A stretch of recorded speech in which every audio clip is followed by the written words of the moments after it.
And T.I. says he never felt connection with the church, and he calls it a business. Mm-hmm. He compares church services to a Broadway show. Mm-hmm. T.I. tells Kurt Franklin, I don't know if Kurt Franklin has like his own podcast Yeah, where yeah, yeah. And he's big in the. then the church space. He's almost like the face of gospel music. Yeah, yeah, exactly. That he never connected with the church, and honestly, many people agreed. I was on a lot of the blogs, and I just wanted to see kind of like what the take was, and everybody was like, "Yeah, like I'm with him when he's right." So, what do you think? I think there's a lot of great pastors out here who really preach the word, do community work. They never get mentioned on the blogs. That's very true. They never get mentioned because what gets mentioned is when Pastor John Gray get caught cheating and buy his wife a Lamborghini, and she says, "All right, I'm a crying a Lamborghini instead of, be happy and crying a Honda or whatever she said, right?" So that makes the blogs. Yeah. These mega pastors and these mega churches, like the dude in Texas. During the hurricane, he didn't let him into his stadium. He has a fucking stadium. He didn't let him in there, and he's a billionaire with a private jet. Stuff like what was that. His name? Yeah. Stuff like that makes it look like, damn, you had the one chance to be the pastor, and you chose capitalism over doing what's right for the community and the people. But then you got other pastors who. What's the pastor name? He's based here in Atlanta. He's leading the whole Target boycott thing. Jamal Bryant. You got Pastor Jamal Bryant. I don't think he's the example. I know, but I'm just. I don't know about why he's not the example, but I'm just giving an example of what he did good. Like during the whole food stamp thing, he said, "Don't give me a tithe. Donate to bring food, bring something, and we're gonna give people in the community food." Now he probably did a whole bunch of other shit that I probably wouldn't agree with. I don't know what he. So Pastor Bryant got caught up like cheating on his wife with literally every single woman in the congregation. Oh damn, Pastor! I tried to use you as an example, and you get me cooked. But I think he's learned from that. He spoke. My thing is with him, he took accountability for it, and he said he was wrong. And it was he was actually on a podcast with who's the guy who was trying to justify having like 8 kids and 3 baby moms. He wears the hat with the dreads coming up. Cam Newton? Cam Newton. Yeah. And Cam Newton tried to give him a lifeline so bad, and he was like, "No, Cam, I was wrong." He was like, "No, Cam, I was wrong." He was like, "Is there anything that you learned from your first marriage that like maybe like it wasn't right?" And he was like, "I would still be in my first marriage if I wasn't arrogant." The church being a business part, I think the problem a lot of people have is they starting to put these pastors on pedestals like they're celebrities, and they become celebrities though. They become celebrities. So the thing about the celebrity and normal person relationship, and this is what I try to tell influencers all the time. Yeah. If I'm looking up to Mecca online, I don't want you to struggle. I want you to be married. I want you to be happy. I want you to flourish. I want your hair to look good. I want your makeup to always be good. I want your house to be good. I want your car to be good. I want everything going good in your life because I look up to you. Now, my life is trash right now, but you give me hope when I go on Instagram that, one day I'm going to meet me a good man, even though I got 8 kids by 8 different men. I'm looking up to you to get married, and one day I'm going to make it happen. Okay. That's what happened to these pastors. So these people are struggling in life, and they just like, man, I need some type of hope. Okay, I get hope from the church. Yeah. So that's why they're okay with the pastor driving a Bentley and their lights being cut off. Yeah. Because it's like, well, I know pastor going to give me a word today that speaks to me, and I'm going to be able to get through whatever I'm getting through. Instead of trying to hold the pastor accountable and say, you got a Bentley coupe, but, Sister Joyce is about to get put out of her house. Maybe we should do a fundraiser to make sure she keep her house and her kids instead of you riding around in a new Bentley. Yeah. You know what I'm saying? But it's the opposite. It's Sister Joyce needs to get her shit together, and she needs to tithe to the pastor so the pastor and the wife can have a third home in the Bahamas. You blessing the pastor, and and God need to bless you somehow. And by you blessing the pastor, and here's the thing: it's a lot of conflating like blessings with like monetary needs. Correct. Right? Is a lot of that too.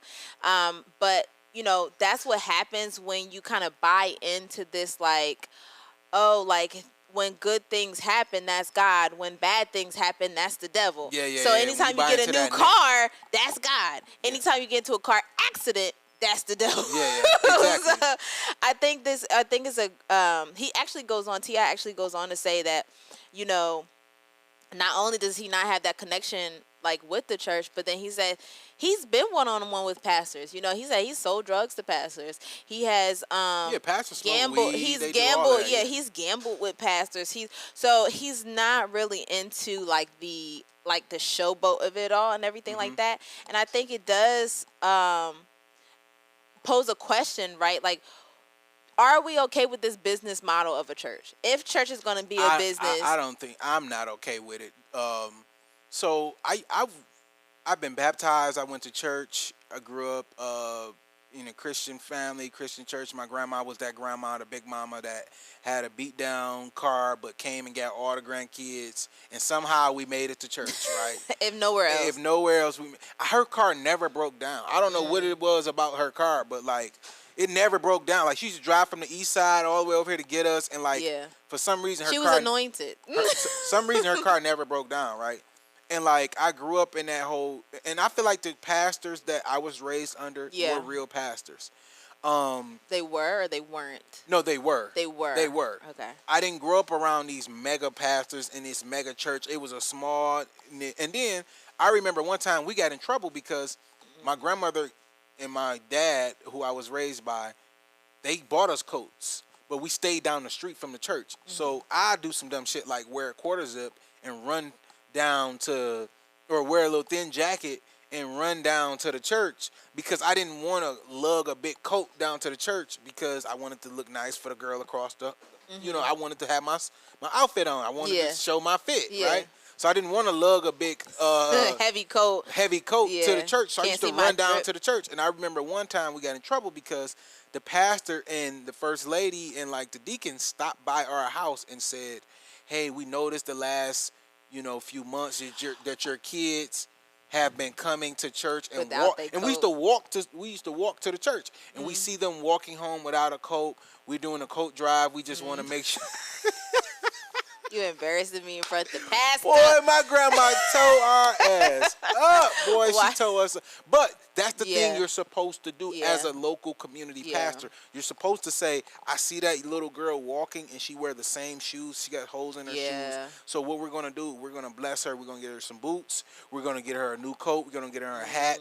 And also we're going to send Sister Elder or Sister whoever to go pick her up because she's walking 10 blocks all of that, to church. That's what a pastor's supposed to do.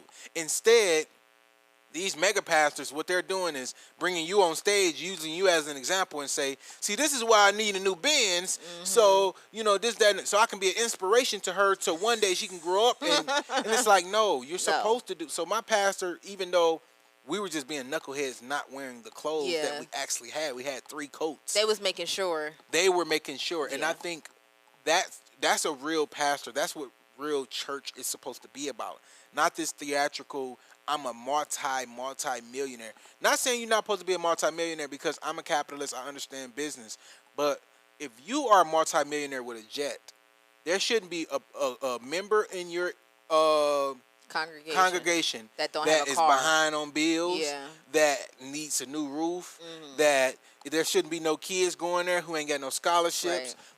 These are the things, the community work that you're supposed to do in order to justify your position as a community leader and as a pastor. I was gonna say, see, people, and I think that goes to the business model because as a CEO, you don't have to worry about your employees and if they paying their bills and things like that. Like as a board member of a company, but as a community leader, as somebody who provides for their congregation a service. What does that service look like? Because it looks like right now that you're just serving yourself and you're extracting from the community instead of giving to the community. Even as a CEO though, like especially at a smaller company, because most people work for smaller companies. I know we see Google, Apple and all of this on the headlines and people think, oh, everybody worked there. No. most of America, small businesses is funded, and people work for small businesses.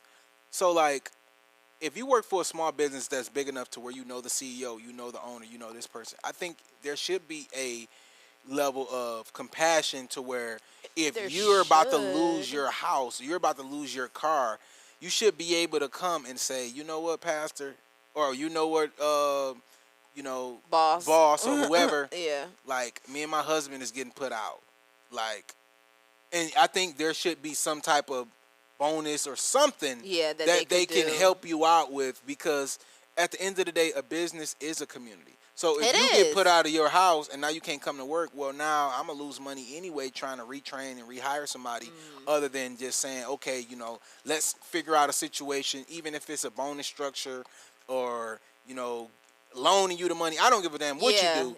Like, we want you to, I want to make sure you're not in a shelter and you're not emotionally drained coming into my workplace, because now you're not going to be productive. So I don't even, like, I know you're kind of giving the CEOs and the business owners a pass. I don't even get a business owners a pass, because you don't want nobody to be desperate. Like, I don't like to hire desperate people. Like, I don't, because now they'll steal from me. I got $10,000 cameras right here. Like, these motherfuckers might come up missing if your baby about to get put in a shelter. You see what I'm saying? No, it's true. It's true. No, I agree with that's how it should work. But it I don't work like that. No, I don't know if that's gonna be most people's stories at they place of employment.